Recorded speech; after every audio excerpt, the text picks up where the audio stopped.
To the left, we have the LG C1. To the right, we have the Sony A8G. And today I'll be telling you which one of these two TVs are better than the other one. Now, I'll start off by saying this is really going to depend on what kind of device you're using. And if you want to know kind of what I'm talking about, just make sure you stay through until the end. So smack a like on this video, subscribe, join the journey, because I'm getting to the point right now. Essentially, for the most part, these TVs are pretty tied. They hit incredibly well, but the Sony does edge out the LG. The reason for that is because the LG is less versatile. It also has less depth. That's one of the biggest things that's really going to hold back the C1. It's entirely up to LG as to how long that remains the case, because they decided to remove the HDR effect mode, which greatly reduces the dynamic range you can find. So that's something that honestly holds it back during my kind of comparisons. So unfortunately, it is what it is there. Another thing that holds it back is an issue that goes widely unreported. You've probably heard of this before on forums. Nobody seems to know what the hell is going on, right? Have you ever had it happen where you're on your PS4 or your PS5 or whatever gaming console and your settings just gray out on your LG? Well, that's what happens on this device. The only way to get around that is to unplug the source that you're using and plug it back in after, and only after you've made the adjustments and changes you want to make. But it's almost irrelevant, because on the C1, it turns it right back off the moment you plug the device back in and grays out. So even though you see the option selected, you won't get any of those refinements. This is a massive, massive problem, because now you're experiencing a lesser experience. So for me, in my real world example against the Sony A8G, I have a lot more judder on the C1 because it is unable to use the motion processing features. That's just something that LG chose to do with some handshaking issue, poor optimization. I don't really know. I don't really care, right? The problem is I'm not experiencing the same level of fluidity that I have on the Sony A8G, because the A8G works correctly with PlayStation 5. I don't know what this new trend is of things getting grayed out and them talking about it's simply an inability of devices to work well with one another. It's a handshaking issue, and it's something that you'd think by now, after all these generations, they would have figured this out. To be very clear, this issue exists on the C10 as well. This is nothing new. Users have been experiencing this graying out of settings for many years, but for whatever reason, there is no fix. Probably one of my next biggest gripes outside of the HDR effect being missing is this. When you're in PC mode and you are trying to do 1440p at 60 FPS and let the TV upscale to 4K, you're going to have a problem doing so because LG limits you to 8-bit color and RGB. Now, on the Sony, I'm able to force whatever color I want, up to 12-bit color, and I'm able to use all kinds of chroma samplings that I really need. I mean, I have more control essentially over my picture, and I don't have that on the LG. And that's a big, big, big downside. Even though, yes, the input lag is greater on the Sony, you have more control and you have more freedom of use. And that is going to ultimately lead to a much better user experience. And honestly, that's why, for me, the Sony does take the cake. But then factor in the legendary X1 Extreme chip on the Sony A8G. The X1 Extreme chip is a chip formerly found on Master Series televisions like the Z9D, a TV that is absolutely one of the best TVs literally ever made. It literally couldn't be touched for many years, and even now, those people with it, I'm sure, are still very happy with that beast of a TV. Sadly, I missed the train, but it is what it is. But the point being, processing designed for really flagship customers right here, and you're seeing it hold the testament of time. This chip is old. Let's not split hairs about it. The chipset was created in 2017? Late 2016, exclusively for the Z9D. I mean, really, let's call it what it is. The chipset is old and it still rocking newer TVs to the core. And it's incredible to see exactly how strong Sony was when they were actually trying to compete.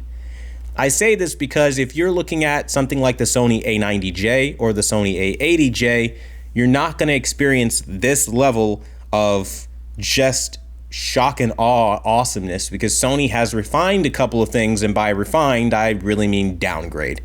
The cinema home option on the Sony A9G, or rather A8G, works like an HDR effect. So you're able to get more dynamic range out of cinema home, getting closer to the director's intent, as we say. But realistically, all in English, that's going to mean for you is you get better dynamic range and a ton of depth that most TVs cannot compete with. It's incredible to see in real time. Another benefit of the Sony A8G is also going to be the fact that, honestly speaking, you might be able to find it locally on clearance. I've heard of a couple people picking them up for really, really cheap. Now, typically, price gougers like to gouge these kinds of things, but if you get lucky, you can find one for the cheap. Now, to be fair to the C1, I will say that its luminosity capabilities are impressive as well. It's holding its own very well against what, in my opinion, is one of the top tier Sony televisions to exist. I really believe that LG is at the level of Sony right now.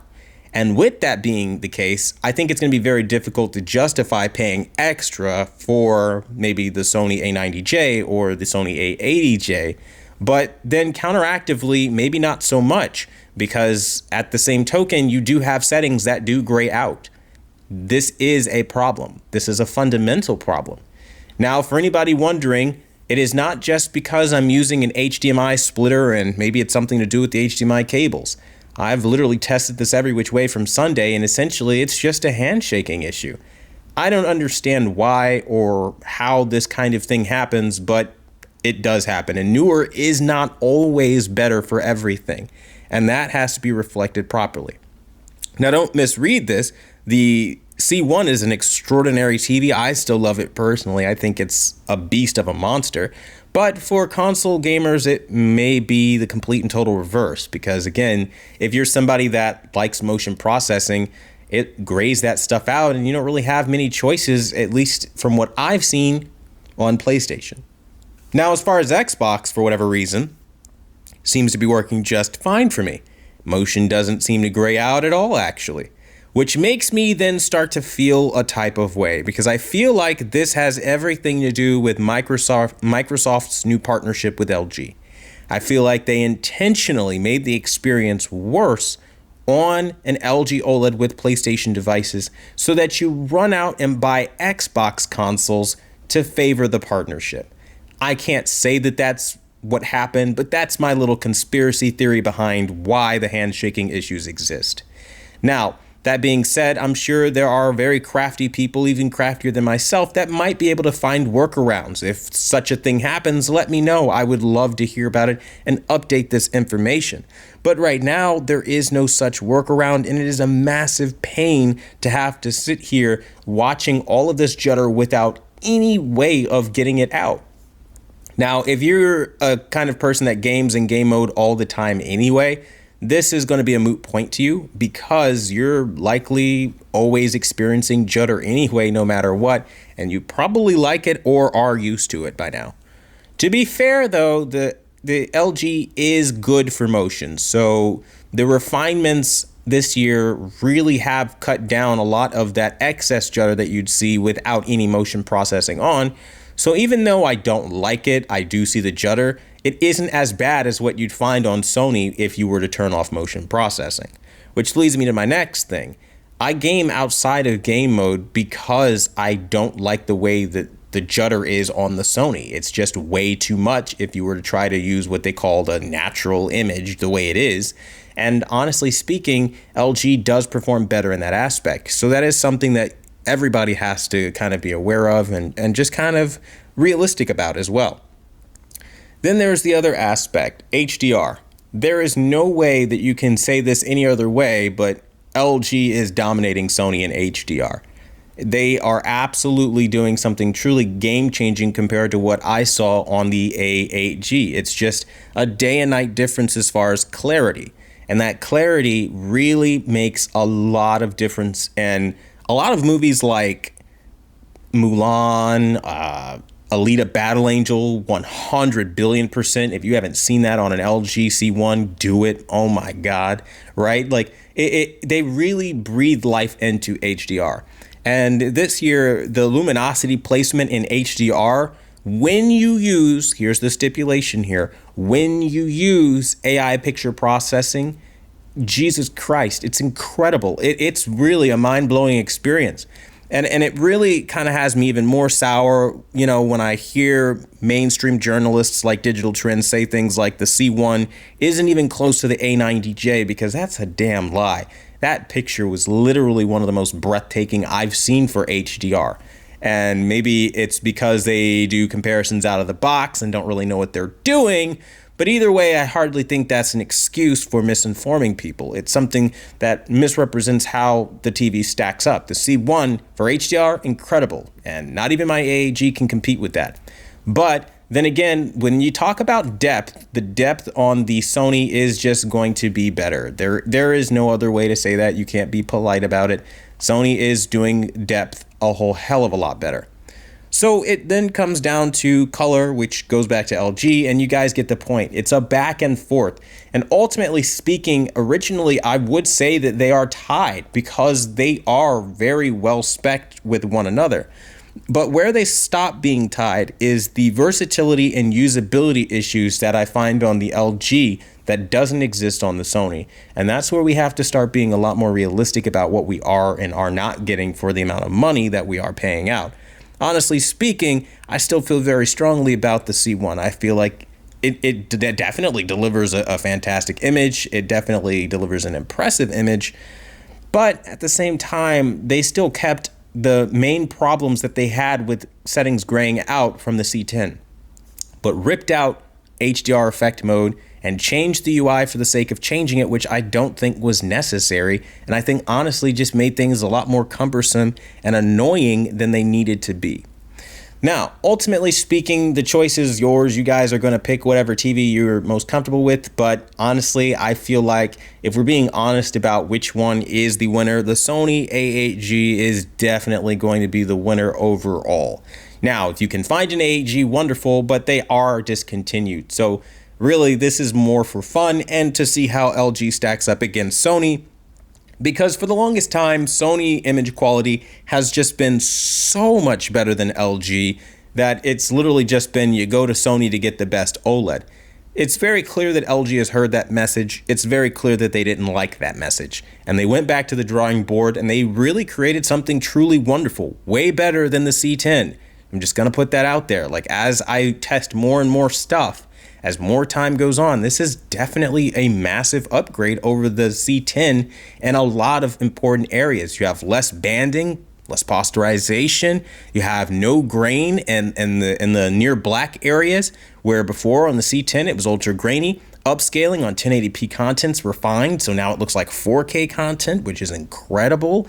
I mean, the luminosity throw is a little weaker in some areas, but overall brightness is nice. And the overall motion is significantly better. At every turn that I try to look at something about this TV, the C1 is an exceptional television. But because of maybe the G1 and its existence and LG's need to sell it as an Evo panel, they've really screwed themselves over with their typical corporate greed, in my personal opinion. Now, that being said, in low light scenes, you can run into situations where the Sony will outshine the LG, like here, where the Sony is just taking the cake by miles because, no pun intended, it just does a better job. Now, not to say that the LG is bad, the Sony is just better at rendering skin tones, and that's one of Sony's long-term strong suits, and that's not changing here. The skin tones are immaculate. So, these are things you have to think about. LG is also exhibiting a little bit more in the way of shadow crushing versus the Sony. So again, those are the differences that you're going to have to weigh up for yourself. But then Sony is looking a little bit more green compared to the LG, so that's also a typical Sony issue. They're either really green or overly magenta, and there really is no in between.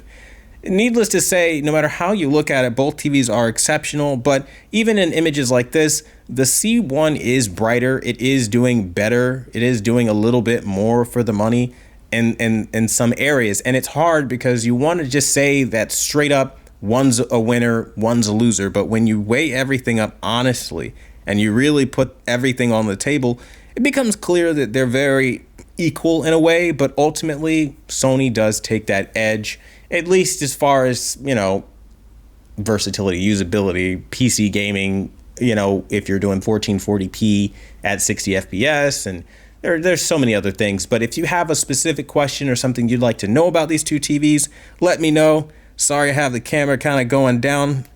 I'm just kind of looking at the television here, so I do apologize for that. But either way, just let me know, and I'll kind of give you guys what you need to know.